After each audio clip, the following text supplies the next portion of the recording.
तर बीडच्या घटनेवरून विरोधकांसोबत सत्ताधाऱ्यांनी सुद्धा धनंजय मुंडेंना लक्ष केल्याचं दिसून येत आहे। या घटनेतील आरोपी वाल्मी कराड धनंजय मुंडेंच्या जवळचा आहे, त्यामुळे मुंडेंनी नैतिक जबाबदारी स्वीकारत राजीनामा द्यावा अशी मागणी संजय राऊत यांनी केलेली आहे। त्यानंतर धनंजय मुंडेंनी राऊतांना प्रत्युत्तर दिलंय।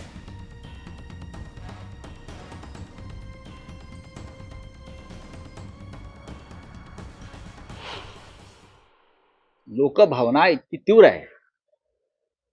धनंजय मुंडे यांनी नैतिकतेच्या मुद्द्यावर राजीनामा दिला पाहिजे। मी नैतिकतेचा प्रश्न करतो। देवेंद्र फडणवीस आणि नैतिकतेच्या मुद्द्यावर मुंड्यांचा राजीनामा घेतला पाहिजे।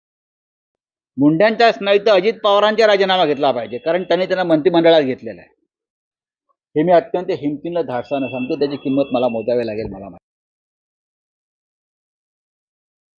एखाद्याला आत्ता मलाही माहित नाही मी कधी एवढा मोठा झालो, पण मला आणि माझ्या विरोधात सकाळी सकाळी बोलल्याशिवाय एखादा दिवस उजळत नसेल त्याच्या पलीकडे आपण काय बोलू शकत नाही। यानंतर पुण्यातून एक चीड येणारी बातमी बघायला मिळते। दोन सख्या चिमुकल्या बहिणींच्या हत्येने पुण्यातील राजगुरुनगर हादरलेला आहे।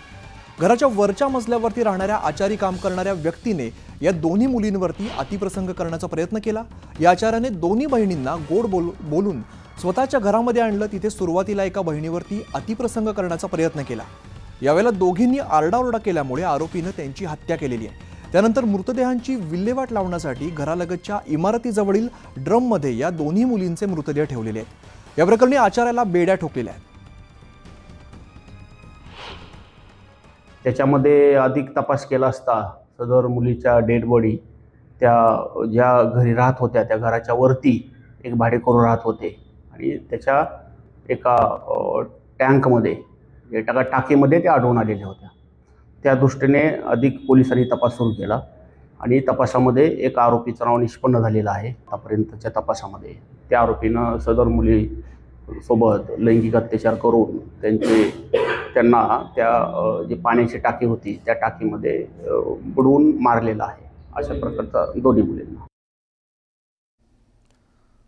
तर इकडे कल्याण अत्याचार प्रकरणातील आरोपी विशाल गवळीला काल शेगावच्या सलूनमधून पोलिसांनी ताब्यात घेतलेला आहे। शेगावमध्ये आल्यानंतर आरोपी विशाल गवळी हा वेषांतर करण्याचा प्रयत्न करत होता। दरम्यान शेगावच्या माणिक स्टोअर या कापड दुकानातून त्याने कपडे विकत घेतले। त्यानंतर शेगावच्या हेअर सलूनमध्ये जाऊन दाढी केलेली आहे। मात्र दरम्यान पोलिसांना मिळालेल्या माहितीच्या आधाराने त्याच्यावरती पाळत ठेवत शेगाव पोलिसांनी त्याला सलूनमध्ये जाऊन ताब्यात घेतलेला आहे।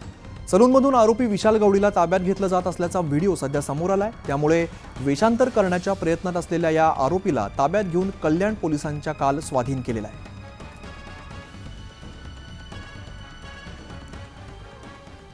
तत्पूर्वी मुख्यमंत्री देवेंद्र फडणवीस यांनी या प्रकरणाची गंभीर दखल घेत ठाणे पोलीस आयुक्तांशी फोनवरून चर्चा केलेली आहे। कल्याणमधील घटना गंभीर आहे, विकृतांना कठोर शिक्षा झालीच पाहिजे।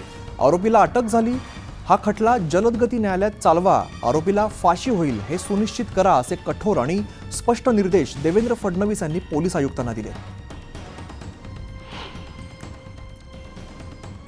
तर आपण अत्यंत धक्कादायक अशी घटना ही बातमी आपण पाहिली होती। त्यानंतर हा जो आरोपी आहे तो सलूनमध्ये जाऊन त्याची दाढी त्याने काढण्याचा प्रयत्न केला आणि वेषांतर करून तो तिकडनं पळून जाण्याचा प्रयत्न करत होता। पण पोलिसांना मिळालेल्या माहितीनुसार त्यांनी त्याच्यावरती पाळत ठेवत त्याला अटक केलेली आहे आणि त्यानंतर न्यायालयात खटला चालवा आणि आरोपीला फाशी होईल हे सुनिश्चित करा असं मुख्यमंत्री देवेंद्र फडणवीस यांनी सुद्धा सांगितलेलं आहे। तर कल्याणच्या घटनेवरून संजय राऊतांनी उपमुख्यमंत्री एकनाथ शिंदे आणि खासदार श्रीकांत शिंदेंवरती निशाणा साधलेला आहे। कल्याणमधल्या घटनेवरती एकनाथ शिंदे आणि श्रीकांत शिंदे गप्प का आहेत असा सवाल राऊतांनी केलेला आहे। तर अंबरनाथ हा श्रीकांत शिंदेंचा आवडता विभाग आहे आणि कल्याणमध्ये गुंडांना अभय देण्याचं काम सुरू आहे। तर कल्याण, डोंबिवली, बिहारसारख्या घटना घडतायत अशी टीका राऊतांनी केली आहे। गुंडांना कसं अभय दिलं जात आहे आणि या सर्व काळामध्ये लाडके खासदार ते फिरकती नाहीत। हे सगळे लोक कल्याण, अंबरनाथ आणि बीडलाच का असतात? का? अक्षय शिंदेचं तुम्ही निवडणुकीपूर्वी एन्काउंटर केलं, मला राजकीय फायदा हवा होता। आता हा जो एक नराधम पकडलेला आहे, लैंगिक अत्याचार करून हत्या केली, लक्षात घ्या, त्याच्या बाबतीत देवेंद्र फडणवीस, राज्याचे उपमुख्यमंत्री मुख्यमंत्र्यांचे त्या भागातले खासदार चिरंजीव गप्प काय? तर पश्चिम महाराष्ट्रातील पुणे, सातारा, सांगली आणि सोलापूर जिल्ह्यात तोतया IPS अधिकाऱ्यांकडून तरुणांची फसवणूक करण्यात आलेली आहे. शासकीय नोकरी लावण्याचा आमिष दाखवत तोतया IPS अधिकाऱ्याने कोट्यावधी रुपयांची फसवणूक केल्याचं समोर येत आहे. या फसवणूक प्रकरणी आरोपी श्रीकांत पवार याला कराड येथून ताब्यात घेण्यात आलंय. तसंच कार, अंबरदिवा आणि शासकीय बनावट कागदपत्रांसह ताब्यात घेण्यात आलंय.